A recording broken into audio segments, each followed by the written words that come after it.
Salam,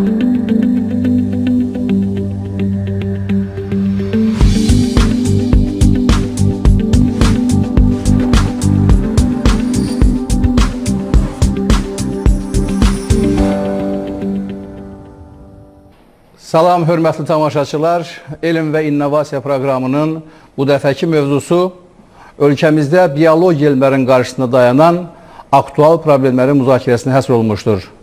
Studiyamızın qonağı Azərbaycan Milli Elmlər Akademiyasının Biologiya və Tibb Elmləri bölməsinin akademik katibi, millət vəkili akademik Əhliman Əmraslınovdur. Əhliman Taftoğlu Əmraslanov 1947-ci il noyabrın 17-sində dünyaya göz açıb. 1965-1971-ci illərdə Nəriman Nərimanov adına Azərbaycan Dövlət Tibb İnstitutunun Müalicə Profilaktika fakültəsində təhsil alıb. 2001-ci ildə Azərbaycan Milli Elmlər Akademiyasının həqiqi üzvü seçilib. 5 müəlliflik şəhadətnaməsini və patentin, 4 səmərləşdirmə təklifinin müəllifidir. Rəhbərliyi ilə 12 elmlər doktoru və 39 fəlsəfə doktoru hazırlanıb. 2007-ci ildən Azərbaycan Tibb Universiteti Onkoloji Klinikasının direktorudur. Həmin ildən Azərbaycan Milli Elmlər Akademiyası Biologiya və Tibb Elmləri bölməsinin akademik katibidir. Elmi və elmi təşkilatı fəaliyyət sahəsində xidmətlərinə görə 1986-cı ildə SSR Dövlət Mükafatı laureatı, 1991-ci ildə Əməkdar Elm Xadimi adına layiq görülüb. 2000-ci ildə Şöhrət ordeni ilə təltif edilib. Əhliman müəllim, xoş gəlmişsiniz studiyamıza və 21-ci əsrin başlanğıcında biologiya elmlərinin qarşısında çox mühüm vəzifələr dayanır. Çünki elə 2015-ci ilin sentyabr ayında BMT-nin Baş Assambleyası növbəti 15 il üçün, yəni 2030-cu ilə qədər cəmiyyətin normal, dayanıqlı inkişafı üçün bir sıra mühüm məqsədlər qoymuşdur. Həmin məqsədlər sırasında biologiya elmlərinin, tibb elmlərinin qarşısında çox aktual vəzifələri irəli sürmüşdür. Biologiya canlı aləm haqqında olan bir elmidir. Yəni bizi əhatə edən, özümüz də daxil olmaqla bütün ətraf mühiti tədqiq edən bir elm sahəsidir və bunun bir neçə bölmələri var və ona görə də biologiya elminin inkişafı bilavasitə canlı aləmin, floranın, faunanın, növ müxtəlifliyinin qorunub saxlanması və gələcək nəsillərə ötürülməsi üçün çox böyük əhəmiyyət kəsb edən bir sahədir. Niyə Ümumi Dünya Səhiyyə Təşkilatı məhz gələcək üçün belə prioritet sahə kimi biologiya, tibb elmləri sahəsini nəzərdə tutub? Son 100 ildə dünya əhalisi 4 dəfə artıbdır. Proqnozlara görə gələcək 2040-cı ildə planetimizdə 9 milyard əhali yaşayacaq. Şübhəsiz ki, bu əhalinin artımı tələb edir ki, gələcəkdə ətraf mühit, canlı aləm, ərzaq təhlükəsizliyi və digər sahələri bu əhali üçün təmin etmək. Bunun üçün isə şübhəsiz ki, biologiyanın bu və ya digər sahələri çox sürətlə inkişaf etməlidir. İqlim dəyişikliyi ilə əlaqədar çox böyük problemlər yaşanır. Bu sahədə də çoxlu elmi tədqiqatlar aparılır. Planetimizdə istilik artır get-gedə, iqlim dəyişiklikləri baş verir və bu iqlim dəyişikliklərinin nəticəsi də gələcəkdə planetdə yaşayan insanlar üçün çox böyük təhlükələr, çox böyük maneələr yarada bilər. Ona görə biologiya elminin, müasir biologiya elminin əsas məqsədi məhz gələcəkdə bütün bu dediyimiz problemləri həll etmək üçün münbit şərait yaratsın, yeni elmi tədqiqat işləri aparılır və elmi tədqiqat işlərinin təcrübəyə tətbiqi nəticəsində bu sadaladığımız problemlər azalsın və yaxud tamamilə ortadan götürülsün. Biologiya elminin son illər ən sürətlə inkişaf edən, mənə belə gəlir ki, hətta inqilabı dəyişikliklər baş verən bir sahəsi molekulyar biologiya sahəsidir, biotexnologiyalar sahəsidir. Geniş miqyaslı elmi tədqiqat işləri aparılmaqla və bu sahələrin inkişafı digər elm sahələrinə də artıq öz təsirini göstərir. Yəni, molekulyar biologiya, biotexnologiyaların inkişafı, orada əldə olunan nəticələrin artıq bir çox elm sahələrində tətbiqinə başlayıbdır. Bu yüksək texnologiyaların meydana gəlməsi, nüvə, nano, info, bio və s. texnologiya meydana gəlməsi bir tərəfdən bəşəriyyət qarşısında olan problemlərin həllinə kömək edirsə, insanlar bundan faydalanırsa, cəmiyyət inkişaf edirsə, eyni zamanda bu texnologiyalar hər birisi həm ayrı-ayrılıqda, həm də ki, konvergensiya olaraq müəyyən problemlər yaradır. Məsəl üçün götürək interneti. İnternet bu günləri bütün dünyanı əhatə edir. Get-gedə nəinki insanları, artıq əşyaları da, cisimləri də internet öz ağuşuna alır. Beləliklə, internet özü cəmiyyətdə insanların həyat tərzini dəyişir. Oturaq həyat meydana çıxır. İnsanlar vaxtilə gəzərdi, fiziki əməklə məşğul olardı. Təbii ki, bu insan sağlığına təsir edərdi. Oturaq həyat təbii ki, o insanların orqanizmasına problemlər yaradır.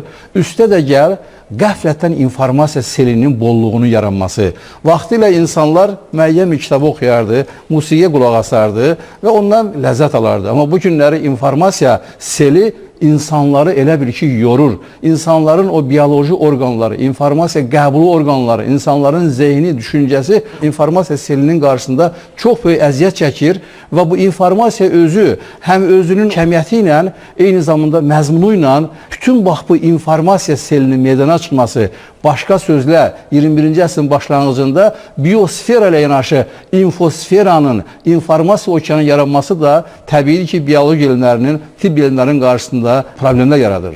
Hansı elm sahəsinə müraciət etsəniz, o elm sahəsində uğurlarla bərabər, alınan nəticələrin təcrübəyə tətbiq olması ilə bərabər bir neçə həm hüquqi, həm etik, həm fiziki problemlər də ortaya çıxır. Bir çox insanlar arasında tələfat verən xəstəliklərin əmələ gəlməsinin səbəbi fiziki aktivliyin az olmasıdır. Hipodinamiya buna deyirlər, hərəkətsizlikdir. Hər bir müsbət nəticənin görürsən onunla paralel gedən, yanaşı gedən bir ağırlaşması da olur, onun bir mənfi tərəfi də olur. Siz Azərbaycan Milli Elmlər Akademiyasında biologiya və tibb elmləri bölməsinə rəhbərlik edirsiniz və həmin bölmənin də tabiçiliyində çoxlu sayda institutlar vardır. Və son zamanlar bilirsiniz ki, Azərbaycan elmində islahatlar həyata keçirilir. Azərbaycan dövlətinin, Azərbaycan cəmiyyətinin bu elmdən gözləntiləri vardır. Bütün bax bu vəzifələr fonunda biologiya və tibb elmlərinin əsas prioritetləri və problemləri nədən ibarət? Biologiya sayəsində aparılan tədqiqatların bütövlükdə biologiya elmi qarşısında duran problemlərlə məşğul olmaqla əlaqədar sırf Azərbaycana məxsus olan prioritet sahələr var. Bu sahələrlə də məşğul olan bizim kollektivlərimiz var. O sahələr üzrə hətta bizdə yeni institutlar yaranmağa başlayıb sonradan. Bu sayədə çox alimlərimizin biz adını çəkə bilərik ki, onlar Azərbaycanda bütövlükdə biologiyanın, onun bütün başqa sahələrin inkişafında böyük xidmət göstərmiş insanlardır. Mən bugün deyə bilərəm ki, Milli Elmlər Akademiyasının biologiya və tibb elmlər bölməsinin tərkibində fəaliyyət göstərən institutlarda son dərəcə yüksək metodik səviyyədə elmi tədqiqat işləri aparılır. Bu elmi tədqiqat işləri müxtəlif sahələri əhatə edir. Zoologiya, botanika, molekulyar biologiya, genetika, digər tibb sahəsi üzrə institutlar var ki, biz bu institutlarda təbabətin müxtəlif sahələri üzrə geniş həcmli elmi tədqiqat işləri aparılır ki, bu elmi tədqiqat işləri tək Azərbaycanla məhdudlaşmır. Bunlar bir çox bizim institutlarımızda indi beynəlxalq laboratoriyalar qurulubdur. Deyək ki, dünyanın bu və ya aparıcı bu sahələr üzrə institutları, universitetləri, deyək ki, mərkəzləri ilə birgə beynəlxalq laboratoriyalar qurulubdur və bu sahədə çox mühüm elmi tədqiqat işləri aparılır. Genetika sahəsində, molekulyar biologiya, biotexnologiya sahəsində aparılan işləri xüsusilə vurğulamaq mən istəyirəm. Molekulyar biologiya, biotexnologiyalar, gen mühəndisliyi sahəsində aparılan işlər təkcə akademiyanın institutlarıyla məhdudlaşmır.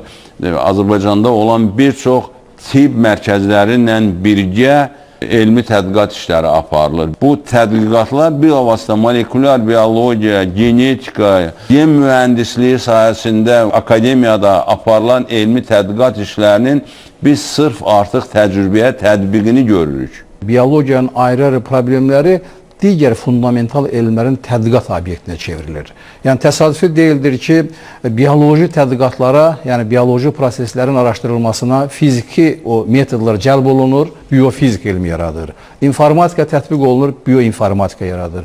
Kimya tətbiq olunur, biokimya yaradır. Azərbaycan elmində də bu proseslər sürətlə həyata keçirilir, müəyyən beynəlxalq əməkdaşlıq münasibətləri qurulur, kadrla yetişdirilir, xüsusən gənc alimləri bura cəlb edirik. Biologiyanın tədqiqatında adətən o molekulyar səviyyədə, gen səviyyəsində, hüceyrə səviyyəsində tədqiqatlar aparılmaz əvvəllər, amma texnologiyaların inkişaf etməsi, yeni qurulların meydana çıxması artıq daha da dərindən bu biologiyanın problemlərinin araşdırılmasını gətirib çıxarılıbdır və nəticə olaraq bir molekulyar biologiya, hüceyrə biologiyası və s. kimi belə istiqamətlər meydana çıxıbdır. Molekulyar biologiya sahəsində aparılan tədqiqatlarla bağlı nə deyə bilərsiniz? İndi hansı elm sahəsi uğur qazanırsa, onlar hökmən bir neçə, şübhəsiz ki, bir-birinə yaxın elm sahələrinin mütəxəssislərin birgə apardığı tədqiqat sayəsində qazanılır. Yeni yaradılmış molekulyar biologiya, biotexnologiyalar institutunda,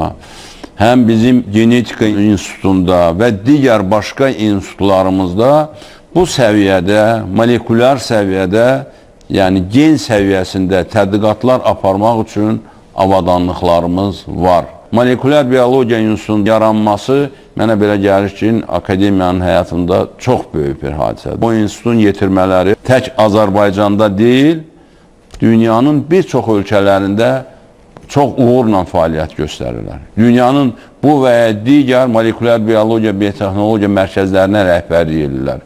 Amerikada, Koreyada, Yaponiyada, çox ölkələrdə. Yəni bu sayədə bizim mütəxəssislərimiz var.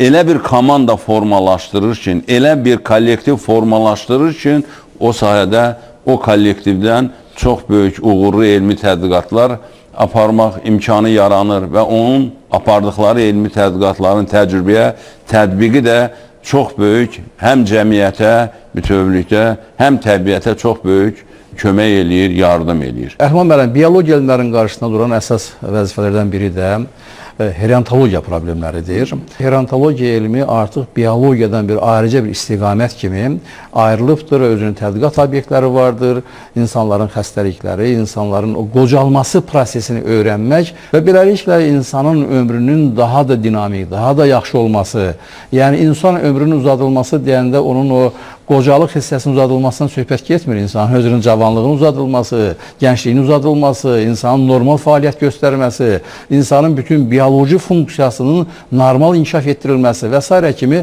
məsələlər herontologiya elminin qarşısındadır.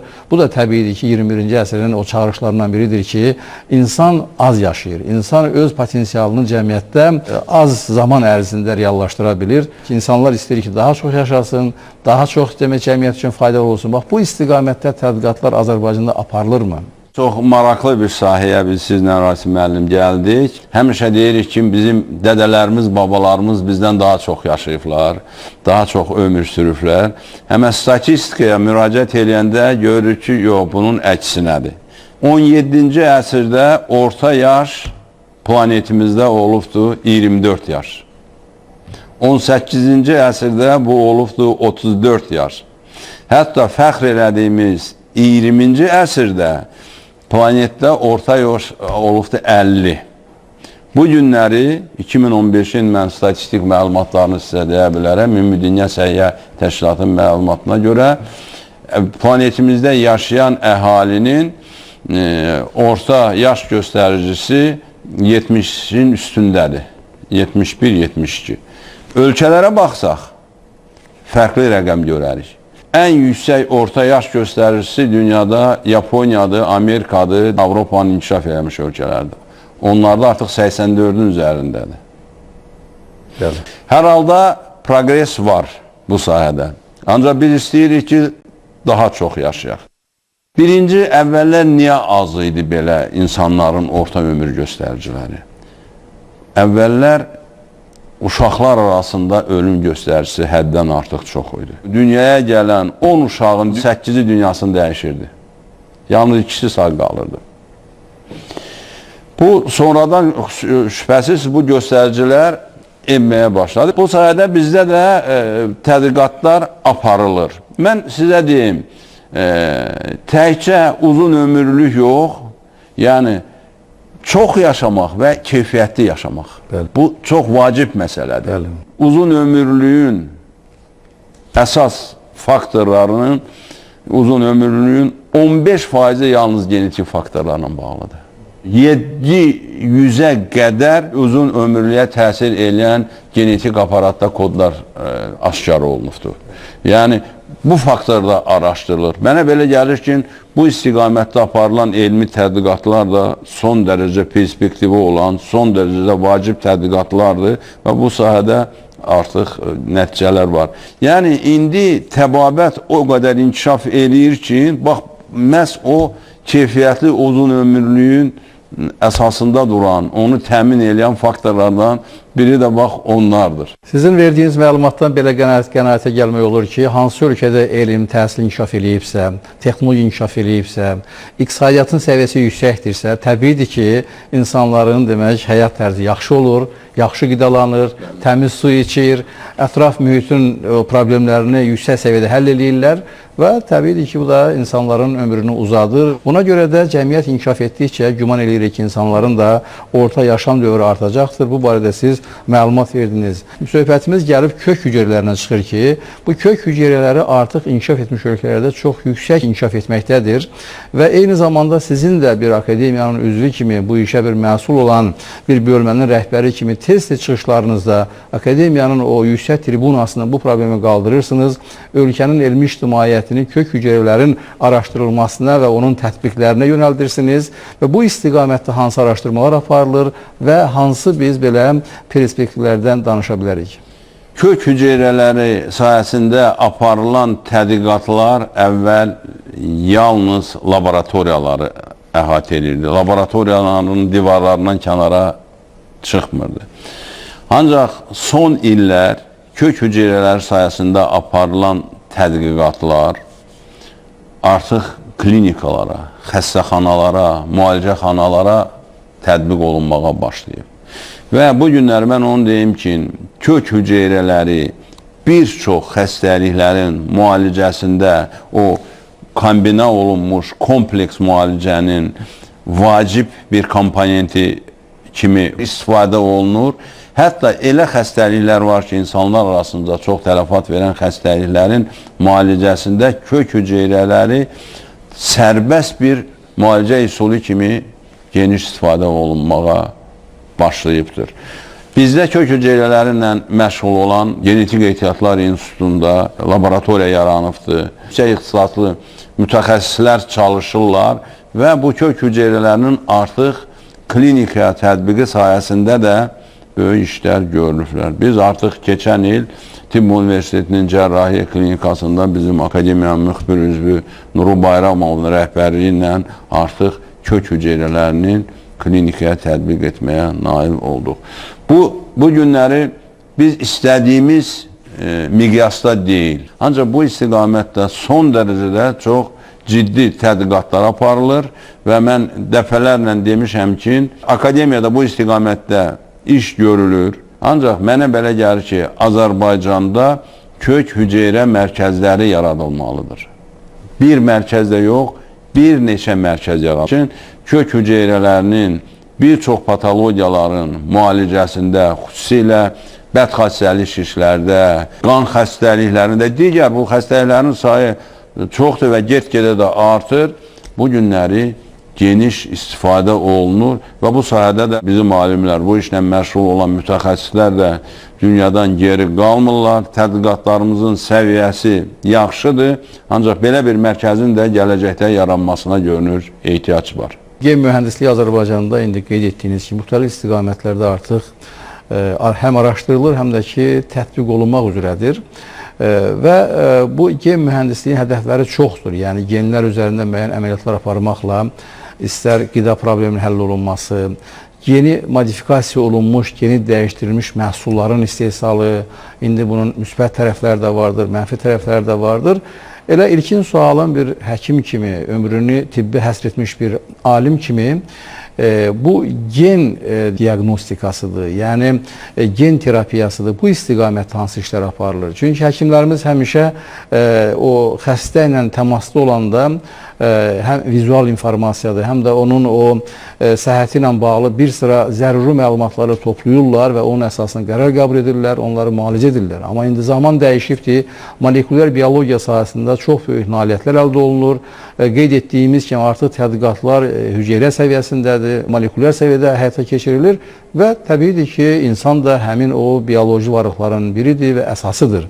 Və bunlar hamısı gətirib ona çıxardır ki, gen mühəndisliyi, bax bu gen tədqiqatları eyni zamanda xəstələrin, ümumiyyətlə insanların istər profilaktik olaraq, istər preventiv olaraq, istər diaqnostika prosesində, müalicə prosesində tətbiqi ilə bağlı hansı işlər aparılır? Rasim müəllim, bu da çox həddən artıq vacib və aktual bir məsələdir və bu sahədə mənə belə gəlir ki, ən böyük görülmüş iş, ən uğurlu tədqiqat insan genlərinin oxunması idi. Bilirsiniz ki, bir neçə il bundan qabaq İngiltərədə mütəxəssislər bütövlükdə insan genlərini oxudular, aşkara qoydular. Və bu günləri bir çox patologiyaların həm diaqnostikasında, həm müalicəsində, hətta indi profilaktikasında gen müalicəsinin, gen diaqnostikasının, gen profilaktikasının artıq təcrübəyə tətbiqi başlayıbdır. Yəni, əvvəllər biz hər hansı bir patologiya qarşı, hər hansı bir virusa qarşı, hər hansı bir bakteriyaya qarşı biz verdiyimiz sintetik preparatlar ki var idi, biz ona kimyəvi, tərkibli dərmanlar deyirdik.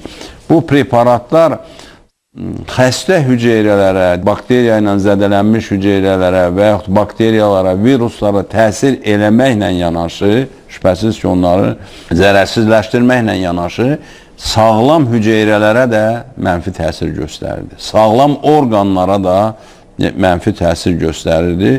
Ona görə də bəzən təbabətdə son illər bu induksiya olunmuş xəstəliklər meydana çıxır. Yəni, bir patologiyanı müalicə edirsən bu və ya digər preparatla, o müalicənin təsirini, bu xəstəliyi müalicə edirsən, başqa bir xəstəlik yaranır. Bax, bu da böyük problem idi. Ancaq indi bilavasitə molekulyar biologiyanın inkişafı və gen tədqiqatlarının inkişafı sayəsində və bu və ya digər patologiya üçün məsuliyyət daşıyan zülala bilavasitə təsir etməklə, özü də kimyəvi maddələrlə yox, artıq bioloji təsirdən söhbət gedir. İmmunoloji təsirdən söhbət gedir. Ona target terapiyası deyirlər və hədəf müalicəsi deyirlər. Təsir etməklə bu və ya digər xəstəlikləri müalicə etmək olur. Bu, indi geniş yayılıbdır. Bax, onkoloji, mənim mənsub olduğum sahə, çalışdığım sahə, onkoloji xəstəliklərin müalicəsində bu günləri, bax, immunoloji, bu gen terapiyası, target terapiya həddən artıq geniş yayılmağa başlayıbdır. Artıq biz o orqanizmi zəhərləyən, o kimyəvi tərkibli, sintetik dərmanlardan artıq yavaş-yavaş uzaqlaşmağa başlamışıq. Düzdür, hələ tamam ona nail olmamışıq. Ancaq genetikanın inkişafı, molekulyar biologiya inkişafı ona gətirib çatdıracaq ki, biz artıq onları tamamilə gen terapiyası ilə müalicə edəcək. Bəd xəstəlik işlərin indi diaqnozunu qoymaq üçün biz tədqiqatlar aparır genetik və o sahədə yəni məhsul olan zülalların diaqnostikası sayəsində işlər aparmaqla bu və ya digər şişin olub-olmaması, onun nə dərəcədə intensiv yayılma xarakteri olub-olmaması, onun metastaz verib-verməməsi kimi halları artıq biz genetik müayinələrlə tətbiq eləyə bilirik. Digər bir tərəfdən, bu sayədə müayinələr aparmaqla bu və digər xəstəliklərin məhz hansı müalicə üsuluna yaxşı tabi olmasını biz öyrənə bilərik. Həssas olmasını öyrənə bilərik. Yəni, o vaxtda, uzaqda deyil ki, biz xəstələri müayinə etməklə lap erkək mərhələdə bu və digər patologiyanın gen diaqnostikasından ortaya çıxarda biləcək. İndi gen diaqnostikası o qədər inkişaf edib ki, biz hətta ana bətnində genetik müayinələr aparmaqla dölün o inkişafının ilk mərhələsində bu və ya digər genetik patologiyanı aşkara çıxarmaq lazım. Hətta aşkara çıxarmaqdan da əlavə biz onu gen manipulyasiyasından o patologiyanı aradan da götürmək mümkündür. Hələ ana bətnində. Müalicə etmək də mümkündür. Bəli, o patologiyanı, deyək ki, onu düzəltmək də mümkündür. Və bu işlər hamısı mənə belə gəlir ki, molekulyar biologiyanın, bu uğurlar hamısı molekulyar biologiyanın inkişafı ilə bağlıdır və bu günləri müasir təbabət molekulyar biologiyanın bu uğurlarından, molekulyar biologiya sayəsində olan bu elmi tədqiqatların nəticəsindən çox böyük və çox geniş miqyasda bəhrələnir. UNESCO-nun Azərbaycanda mövcud olan bioetika, elmi biliklər və texnologiyalar Milli Komitəsinin rəhbərisiniz və bu komitədə Respublikanın çox görkəmli alimləri və məqsədlərin müəyyən qədər bu bəşəriyyətin, insanların, mental dəyərlərin o maraqlarına da uyğunluğu məsələsinə baxılır. Çünki dünyada bununla bağlı çox böyük problemlər vardır. Çünki siz indi danışırsınız biologiya ilə bağlı müxtəlif tədqiqatlar, istər gen mühəndisliyi olsun, istər gen diaqnostika olsun. İndi bunun o kristallaşmış normaları var ki, bəzən bax bu hədəflərlə, aparılan tədqiqatlarla, istifadə olunan vasitələrlə onlar arasında müəyyən ziddiyyətlər təşkil edir.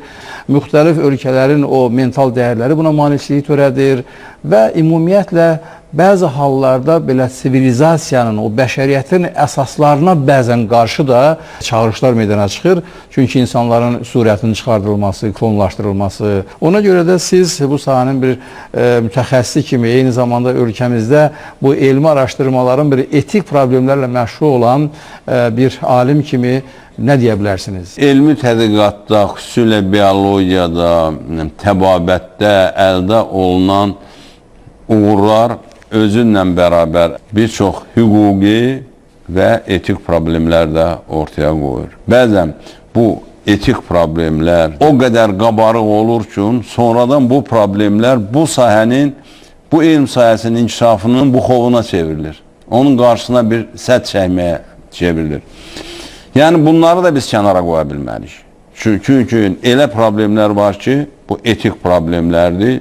Cəmiyyət də bu elmin inkişafını qəbul elədiyi kimi, ancaq cəmiyyətin də o elmdən, elm sayəsindən müəyyən bir istədiyi var. Bu sayədə konkret məsələlər mən sizə deyə bilərəm. Deyək, siz dediniz klonlaşdırma. Bilirsiniz ki, indi molekulyar biologiyanın, biotexnologiyanın inkişafı elə bir hədəfə gəlib ki, hətta insanları klonlaşdırmağa bu günləri mütəxəssislər hazırdır. Bunu niyə edə bilmirlər? Çünki bu etik problemlər bunun qarşısını kəsibdir. Və yaxud müasir reproduktiv texnologiyaların həyata keçirilməsi. Bir neçə illər bundan qabaq, bunun da qarşısında çox böyük bir sədd var idi. Dünyada milyonlarla ailələr var ki, təbii yolla dünyaya uşaq gətirə bilmirlər. Bunu artıq ekstrakorporal mayalanma deyilən bir üsuldur. Bunun həyata keçirməsi yolunla uşaq da olublar, ailələr də xoşbəxtdir, ailələr də dağılmayıbdır və uşaqlar da sağlam uşaqlardır. Ancaq bu sahədə də yeni başlayanda çox böyük hücumlar var idi. Ekstrakorporal mayalanma ilə dünyaya gələn uşaq, bu genetik, bu ailələrin uşaqlarıdır. Ancaq bəzən elə olur ki, bu da mümkün olmur. Onda deyək ki, ortaya çıxır, hansısa bir qadınla və yaxud hansı bir kişi ilə məsləhətləşmə aparıb, razılığa gəlib, suraqat ana söhbəti ortaya çıxır. Deyək ki, donor ata söhbəti ortaya çıxır. Və bunlar bu günləri o sahədə ən çox problem yaradan etik problemlərdir. Və bizdə də bu sahədə qanun hazırlanıb, mən bir Milli Məclisin üzvü kimi, komitənin sədri kimi deyiləm və bizim mentalitetə uyğun olaraq, bizim deyək ki, adət-ənənələrimizə uyğun olaraq biz oradan o suraqat ana və donor məsələsini çıxartmışıq. Ancaq dünyada bu artıq çox geniş istifadə olunur. Və yaxud klonlaşdırma. Klonlaşdırma tək insanı, yəni canlı insanı klonlaşdırma deyil. Klonlaşdırmada reproduktiv klonlaşdırma var, bir də toxuma klonlaşdırması var. İndi klonlaşdırma yolundan kök hüceyrələri əldə etmək olar. Klonlaşdırma yolundan bu və ya digər insan orqanizmi üçün lazım olan orqanı, həm də bitkiləri yəqin etmək bəli, olar. bütün sahələr üzrə. Qaraciyər, ürək, böyrək, yəni qısa bir vaxtda artıq Orqan istehsal etmək bəli, olar. bəli, klonlaşdırma yolundan bunları eləmək mümkündür. Artıq belə inkubatorlar da yaradılıbdır və qısa bir vaxtda bilirsiniz ki, indi insanlarda bu və digər orqanı biz niyə köçürdə bilmirik? Çünki donor yoxdur. Bəli. Ancaq biz qısa bir vaxtda sifariş verəcək o laboratoriyalara ki, xahiş edirik bu genetik kodla böyrək verəcəkən. Və qısa bir müddətdə və o böyrəyi götürüb köçürdəci xəstəyə xəstənin həyatını xilas edir. O cümlədən bizim planetimizdə bilirsiniz ki, bir çox, hətta yüz minlərlə növlər, bitki növləri, heyvan növləri son 100-150 ildə ümumiyyətlə silinib gedibdir. Yoxdur həyatda bu Bəli. Klonlaşdırmanın bu sahəyə, yəni tətbiqi, bax o hətta kökü kəsilmiş belə canlı orqanizmlərin yenidən həyata qaytarılmasına bizə kömək edəcək. Əlman müəllim, demək bu bioetikanın çox geniş problemləri vardır təbii ki. Burada evtanaziyadan danışmaq olar, klonlaşdırmadan danışmaq olar. Bunun aspektləri çox genişdir bu geniş bir sahədir. Təbiidir ki, burada dilemma qarşısına qalır cəmiyyət ki, bir tərəfdən süni orqanların yaradılması, yəni ki, insanların müəyyən orqanları sıradan çıxır, onları istehsal etmək lazım, yaratmaq lazımdır.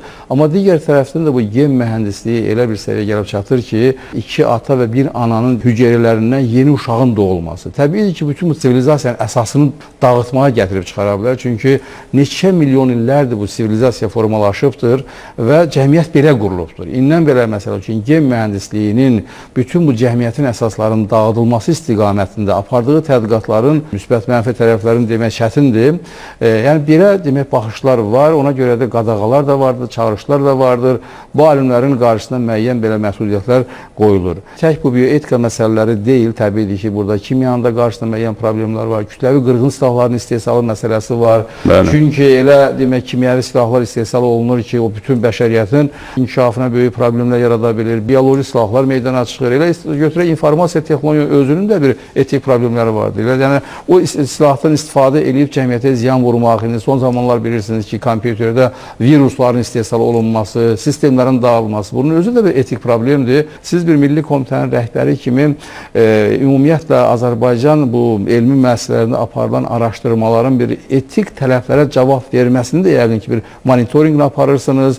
Müəyyən o hesabatlar prosesində siz indi onlara təbiidir ki, bir etik mövqedən yanaşırsınız. Bəzən onun mən müşahidə edirəm ki, siz həmişə haqq səsinizi qaldırırsınız. Belə misal üçün müşahidələr olur ki, bəzən görürsən ki, xüsusən tibbdə sınaqdan keçməmiş, müəyyən prosedurdan keçməmiş, birbaşa insanların üstünə onu tətbiq etməyə çalışırlar. Siz mən bütün müzakirələrdə görürəm ki, aktiv mövqe tutursunuz, deyirsiniz ki, bunu insanlara birbaşa tətbiq etmək olmaz. Xüsusən də son zamanlar internetdə məlumat sərbəstdir. Gedir oradan hansısa bir resepti oxuyur, özlərini tətbiq eləyir, müəyyən qədər problemlər yaradır.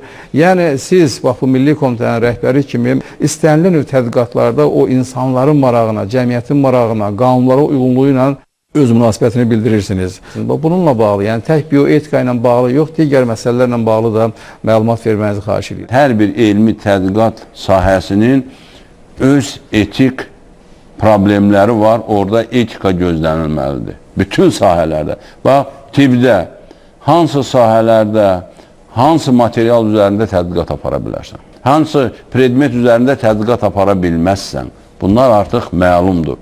Dərman preparatlarının reklamınla bağlı, bu yaxınlarda biz qanun qəbul elədik. Dərman preparatlarının reklamı qədər insanlara mənfi təsir edən, insan orqanizmə ziyan vuran ikinci bir sahəni mən tanımıram. Çox vacib məsələdir. Və yaxud, indi bilirsiniz ki, internetdən danışdıq, gündə internet açanda gündə bir bu və ya digər müalicəsi mümkün olmayan xəstəliklərin çox asan yolla bir tabletlə müalicəsi barəsində reklamlar gedir. Şübhəsiz ki, bunlar həqiqət deyil. və beləliklə həm insanları aldadırlar, həm insanların vəsaiti gedir, həm də ki o preparatlar nəinki o patologiyaya kömək eləyir. O patologiyaya kömək eləməyə sağlam orqanizmə də çox böyük zərər vurur. Ona görə bu işlərin həm tədqiqatların etik problemləri, həm müalicənin etik problemləri, dərman preparatlarının reklamı, onun təyinatı, onun tətbiqi sayəsində də mənə belə gəlir ki, bax bu adını çəkdiyiniz komitənin qarşısında çox böyük məsələlər durur. Məsəl üçün, hər hansı bir elmi tədqiqat aparılmış, ciddi bir tədqiqata başlamaq üçün bu komitə ona baxmalıdır, deməlidir. Bunun etik nəzərdən defekti, qüsuru var, yoxdur. Bu, yəni onun sahəsi, tədqiq sahəsi, fəaliyyət sahəsi son dərəcə genişdir. Təbii də Rəhman müəllim, bu internetdən danışdıq. İnternet dövründə əlbəttə ki, həkim olmaq da çətindir. Çünki xəstə gələrdi, həkiminə deyərdisə, xəstə gedmə eləyərdi. Amma indi xəstə özü internetdən o qədər sorğu verir, cavablar alır, müqayisə eləyir, düzdür, səhvdir, başqa məsələdir. Çoxlu məlumatları gətir həkimin qabağına, həkim bir də çox çətin vəziyyətdə qalır. Tibb texnologiyaların inkişafı şübhəsiz ki, çox müsbət haldır. Şübhəsiz ki. İndi texniki imkanları təbabətin o qədər genişlənib ki, ən kiçik bir patologiyanı ilk mərhələdə tutmaq, aşkara çıxarmaq imkanı olan avadanlıqlar var. Yenə də, bayaq dediyimiz o etik tərəfdən. Bu, bir çox həkimlərin degradasiya olmasına getirib çıxardır. Necə? Mən cavanlıqda həkimliyə başlayanda mənim yanıma gəlib, qarşımda oturan xəstə var idi, mən var idim. Baxırsan onu, müayinə eləyirsən ki, bu xəstədən nə ola bilər? Ancaq indi xəstə həkimə gələndə artıq əlində bütün müayinələrlə gəlir. Xəstənin əgər hər hansı bir nahiyədə ağrısı varsa, deyir, mən hökmən onu gedib bir kompüter tomografiya eləməliyəm, yəni nüvə maqnit rezonansı eləməliyəm.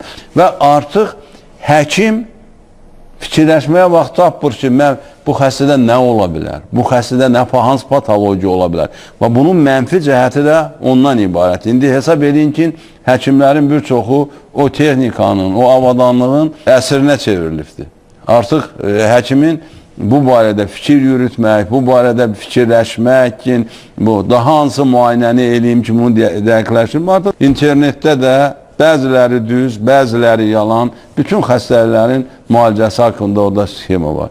Və xəstə də gedib ona baxanda gəlir, başlayır xəstədə müəyyən fikirlər yaranmağa.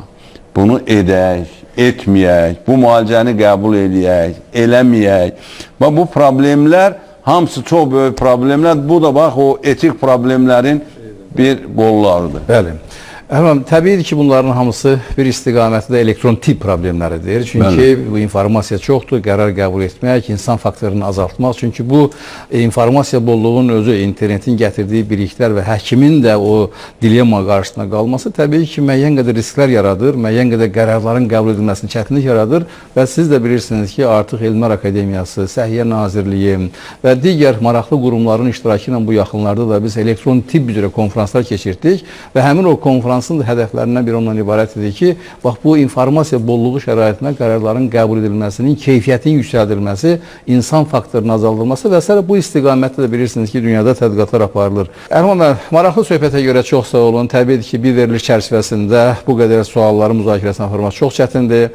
Hörmətli tamaşaçılar, bununla da verilişimiz sona çatır və xatırladıram ki, qonağımız Azərbaycan Milli Elmlər Akademiyasının Biologiya və Tibb Elmləri bölməsinin akademik katibi, akademik millət vəkili Əhliman Əmrəslanov idi. Sağ olun, gələn görüşlərə dək.